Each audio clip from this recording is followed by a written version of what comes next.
Hello students, 12th economics की इस class में आप सभी का स्वागत है। आज हम अपनी व्यष्टि अर्थशास्त्र के पाठ नंबर 8 लागत की अवधारणा पाठ को स्टार्ट करेंगे। सबसे पहले हम देखेंगे लागत का अर्थ क्या होता है, लागत किसे कहते हैं। अर्थ देखिए, हम उत्पादन वाले चैप्टर में पढ़ चुके हैं कि उत्पादन कार्य करने के लिए उत्पादन के विभिन्न साधनों की आवश्यकता होती है। भूमि, पूंजी, श्रम, साहस और प्रबंध, इनको हम उत्पादन के विभिन्न साधनों में स्वीकार करते हैं। और किसी भी बड़े पैमाने की यदि उत्पत्ति कार्य हो रहा है या उत्पादन कार्य हो रहा है तो हमें इनमें से विभिन्न साधनों को लगाने की जरूरत होती है। यदि उत्पादन के साधन उत्पादन कार्य में योगदान देते हैं तो बदले में हमें इनको प्रतिफल भी चुकाना पड़ता है, जैसे भूमि को लगान या किराया, श्रम को मजदूरी, पूंजी को ब्याज, साहसी को लाभ और प्रबंध को वेतन। इन बातों का अध्ययन हम उत्पादन वाले अध्याय में भी कर चुके हैं। तो उत्पादन कार्य के फलस्वरूप एक उत्पादक को उत्पादन के साधनों को जो प्रतिफल देना पड़ता है वो ही उसके उत्पादन की लागत बनकर उसके सामने आता है। तो लागत क्या हुआ? लागत या कोस्ट का अर्थ यदि हम निकालना चाहें तो किसी वस्तु का उत्पादन कार्य करने के लिए उसके साधनों को जो प्रतिफल चुकाया जाता है उसको हम क्या कहते हैं? लागत। वापस आप समझ लेंगे लागत या कोस्ट क्या होती है। कोई भी फर्म या कोई भी फैक्ट्री या कोई भी कारखाना या कोई भी उत्पादक अपने निर्गत को तैयार करने के लिए, निर्गत मतलब उत्पादन को तैयार करने के लिए उस निर्गत के उत्पादन में प्रयुक्त आगतों को जो प्रतिफल चुकाती है उसी को हम क्या कहते हैं? लागत। तो निर्गत का मतलब होता है उत्पादन और आगत का मतलब होता है उत्पादन के साधन। किसी वस्तु का उत्पादन करने के लिए उत्पादन के साधनों की जरूरत होगी और उत्पादन के साधन यदि उत्पादन कार्य में योगदान देते हैं तो उनको चुकाया जाने वाला प्रतिफल क्या कहलाता है? लागत। यह उत्पादन साधनों को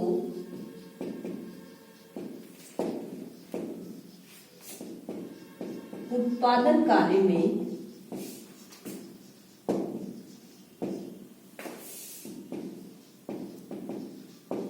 योगदान देने के फलस्वरूप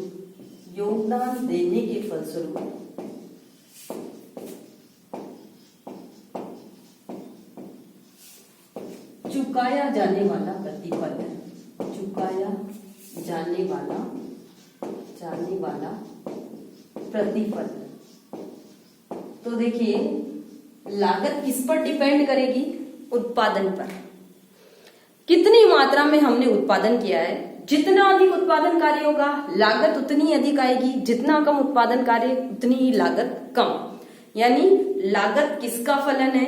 क्वांटिटी ऑफ प्रोडक्शन का, या हम कह सकते हैं उत्पादन की मात्रा का। तो हम लिख सकते हैं cost is equal to function of quantity या उत्पादन की मात्रा। यहाँ C शब्द किसको सूचित कर रहा है? लागत को। F किसका? संबंध या फलन का सूचक है। और Q इज इक्वल टू क्या है? उत्पादन मात्रा। उत्पादन मात्रा, किसी वस्तु की लागत उस वस्तु का उत्पादन कितनी मात्रा में या कितनी इकाइयों में किया गया है उस पर डिपेंड करती है। तो लागत को हम फलन मानते हैं उत्पादन की मात्रा का। आपको लागत का अर्थ समझ में आ गया होगा। इसके बाद हमारा जो टॉपिक है वो है लागत के प्रकार कौन कौन से हैं। लागत के विविध प्रकार।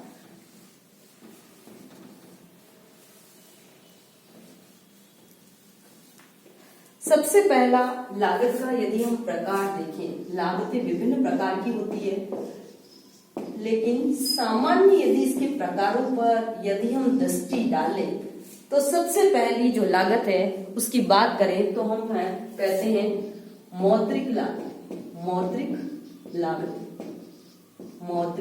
लागत नाम से स्पष्ट देखिए, लागत का अर्थ आपको समझ में आ गया होगा। उत्पादन के साधनों को चुकाया जाने वाला प्रतिफल। इसके आगे क्या शब्द जुड़ा हुआ है? मौद्रिक शब्द। यानी उत्पादन के साधनों को मुद्रा के रूप में जो भुगतान किया जा रहा है, मुद्रा के रूप में जो कुछ भुगतान किया जाएगा वो सब किसका भाग बनता है? मौद्रिक लागत का। तो मौद्रिक लागत वे समस्त भुगतान है जो मुद्रा में अदा किए जाते हैं। यहाँ हम कह सकते हैं कि उत्पादन के साधनों को मुद्रा में जो भी भुगतान किया जाता है, मुद्रा के रूप में जो भी प्रतिफल चुकाया जाता है, उसको हम कहेंगे मौद्रिक लागतें। तो इस लागत के भी हमें 3 रूप दिखाई देते हैं। सबसे पहला क्या है?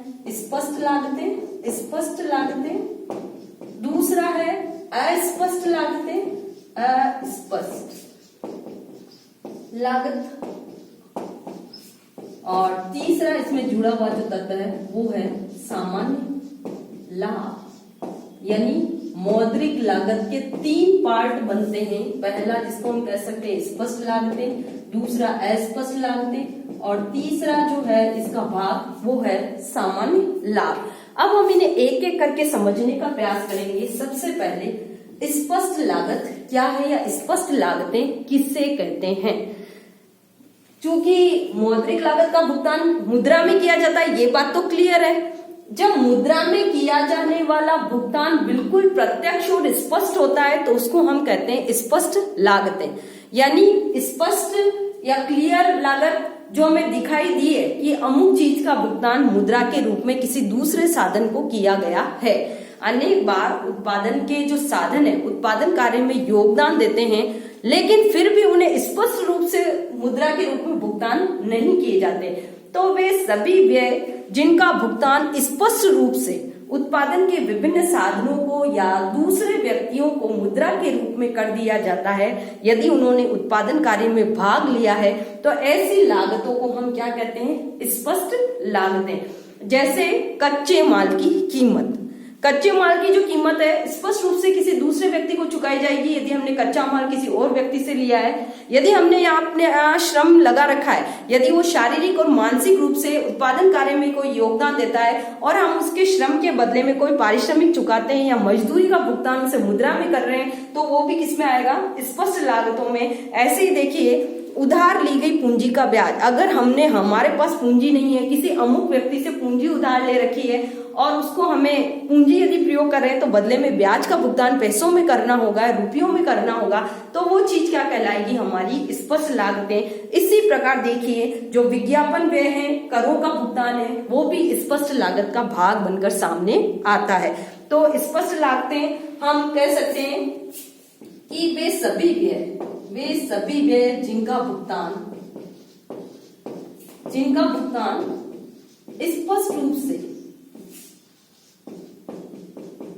स्पष्ट रूप से दूसरे व्यक्ति को कर दिया जाता है, दूसरे व्यक्ति को कर दिया जाता है। इसके उदाहरण हमने देखे थे अभी।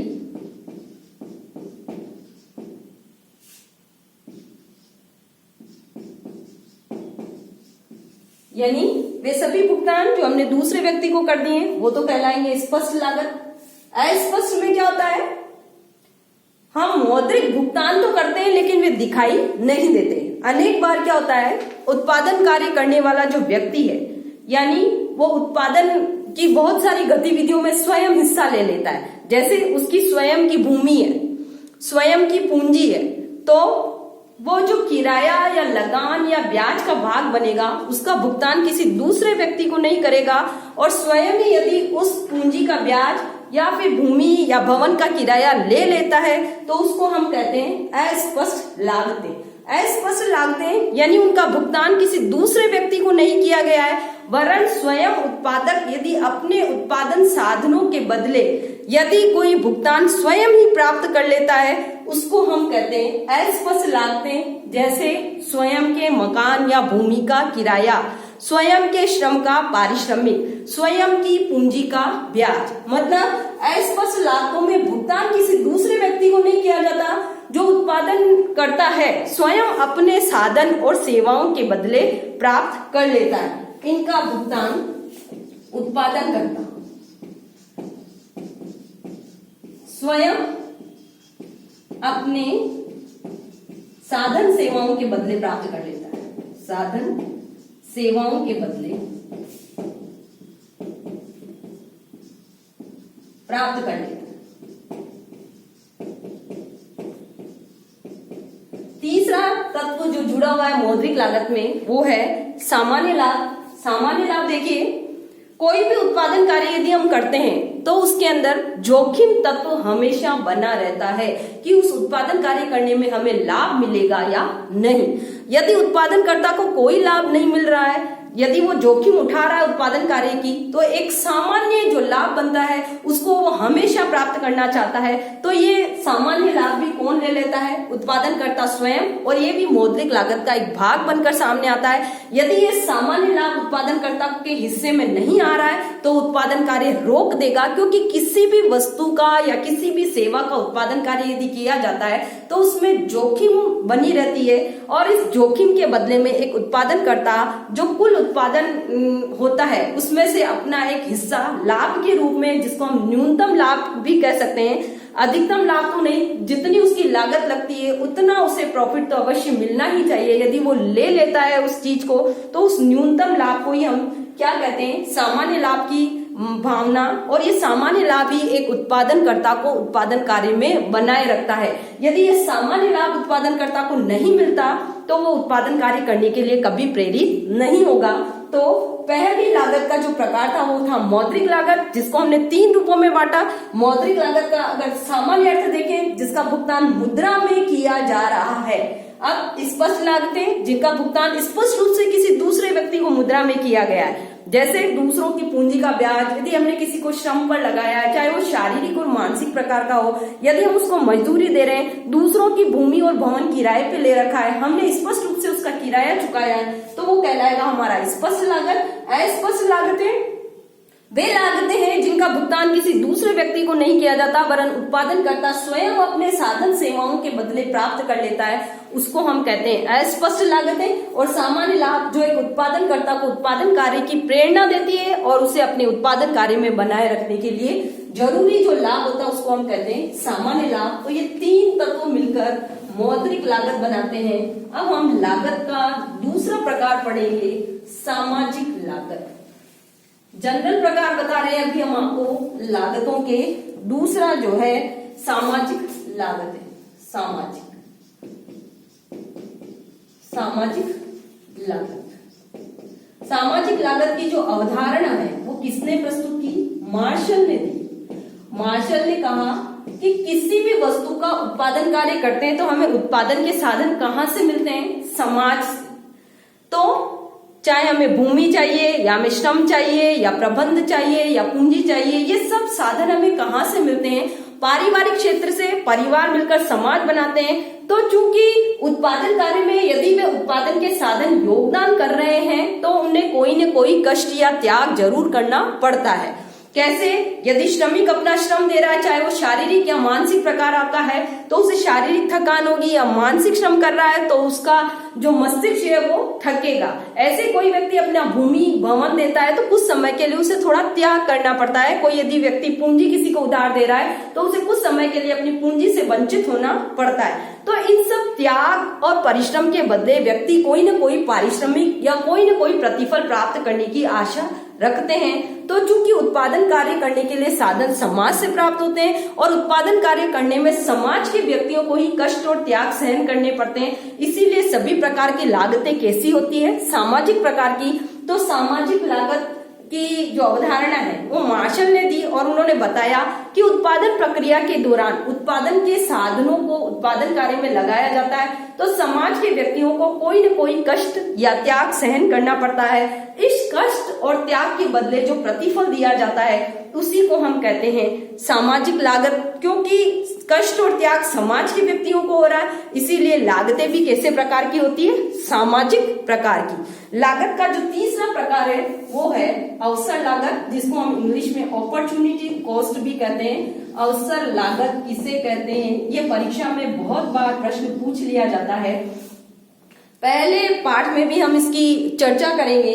यहाँ अवसर लागत का अभिप्राय यदि हम देखें तो उत्पादन के विभिन्न साधनों को उत्पादन के जितने भी साधन हैं उनको अपने वर्तमान उत्पादन कार्य में बनाए रखने के लिए जितनी लागत अतिरिक्त रूप में देना जरूरी होता है वो क्या कहलाती है, उसकी अवसर लागत। यदि हम वो अतिरिक्त पैसा उसे नहीं देते हैं तो व्यक्ति उस व्यवसाय को छोड़कर किसी दूसरे व्यवसाय में या किसी दूसरी फर्म में स्थानांतरित हो जाता है। इस अवसर लागत को हमें उदाहरण के द्वारा यदि समझें, अगर हम कहें कि एक व्यक्ति है जो विद्यालय में अध्यापक का कार्य भी कर सकता है, बैंक में मैनेजर का कार्य भी कर सकता है और एक फैक्ट्री के अंदर प्रबंधक के रूप में भी कार्य कर सकता है। यदि वो अध्यापक स्कूल में अध्यापन का कार्य कर रहा है तो उसे 10,000 रुपए पारिश्रमिक प्राप्त होता है। यदि वो बैंक में मैनेजर का कार्य कर रहा है तो उसे 15,000 रुपए पारिश्रमिक मिल रहे हैं और यदि फर्म में मैनेजमेंट का कार्य कर रहा है, मैनेजर के रूप में कार्य कर रहा है तो उसे 20,000 रुपए प्राप्त हो रहे हैं। तो वो तीनों व्यवसायों में से वहां जाएगा जहां उसे अधिक से अधिक पारिश्रमिक मिल रहा है। तो वो क्या करेगा, जहां फैक्ट्री में प्रबंधक के रूप में उसे 20,000 रुपए मिल रहे हैं वहां वो नौकरी करना या वहां वो अपनी सेवाएं देना अधिक पसंद करेगा। ऐसी स्थिति में यदि हम उस व्यक्ति को अपने अध्यापक के रूप में विद्यालय में बनाए रखना चाहते हैं तो उसे 10,000 रुपए अतिरिक्त देना होगा, क्योंकि विद्यालय में काम करने पर तो उसे 10,000 ही मिल रहे हैं। तब वो विद्यालय में काम तभी कर पाएगा जब आप उसे 20,000 रुपए दो, यानी आपको कितना एक्स्ट्रा पेमेंट करना पड़ रहा है, 10,000 का। ऐसे ही यदि आप उसे बैंक मैनेजर के पद पर बनाए रखना चाहते हैं तो 5,000 रुपए उसे अतिरिक्त देना होगा, क्योंकि वास्तव में यदि आप उसे 5,000 रुपए एक्स्ट्रा नहीं देते हैं तो वो कहाँ चला जाएगा, जिस फर्म में उसको प्रबंधक का कार्य मिल रहा है या मैनेजमेंट कार्य मिल रहा है वहां उसे 20,000 रुपए मिल रहा है तो वो वहीं जाएगा। तो किसी भी उत्पादन के साधन को अपने वर्तमान व्यवसाय में बनाए रखने के लिए जो अतिरिक्त रकम देनी होती है उसको हम कहते हैं अवसर लागत। ऐसे ही हम इसको यदि उत्पादन के संदर्भ में सीमांत प्रतिस्थापन दर के आधार पर समझें तब भी हम कह सकते हैं कि किसी वस्तु की एक अतिरिक्त इकाई प्राप्त करने के लिए दूसरे साधन की हम जितनी इकाइयां छोड़ते हैं वो पहली वाली वस्तु के लिए क्या करती है, अवसर लागत का काम करती है। इसको हम एक उदाहरण के द्वारा और समझ सकते हैं। जैसे किसी भूमि पर यदि हम गन्ना उत्पादन करते हैं तो उसकी अवसर लागत 500 रुपए आती है, लेकिन यदि उसी पर कपास का उत्पादन कर दिया जाता है तो वहां पर लागत 1,000 रुपए आती है। तो गन्ना उत्पादन करने की अवसर लागत क्या होगी, 1,000 माइनस 500 इक्वल टू 500 रुपए। कोई खेत का एक टुकड़ा है जहां पर हम कपास भी उत्पादन कर सकते हैं और गन्ना उत्पादन कर रहे हैं तो हमारी लागत आती है 500 रुपीज, और यदि कपास उत्पादन करते हैं तो लागत आती है हमारी 1,000 रुपीज लागत आ रही है ना।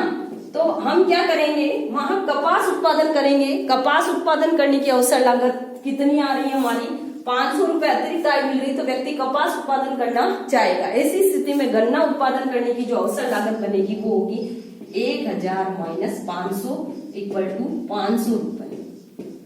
किसी साधन को अपने वर्तमान व्यवसाय में बनाए रखने के लिए, या हम यूं कहें कि किसी वस्तु की एक अतिरिक्त इकाई प्राप्त करने के लिए दूसरी वस्तु की जितनी इकाइयां छोड़ी जाती है उसको हम कहते हैं अवसर लागत। इसको निकालने का तरीका देखिए, अवसर लागत को कैसे निकालते हैं।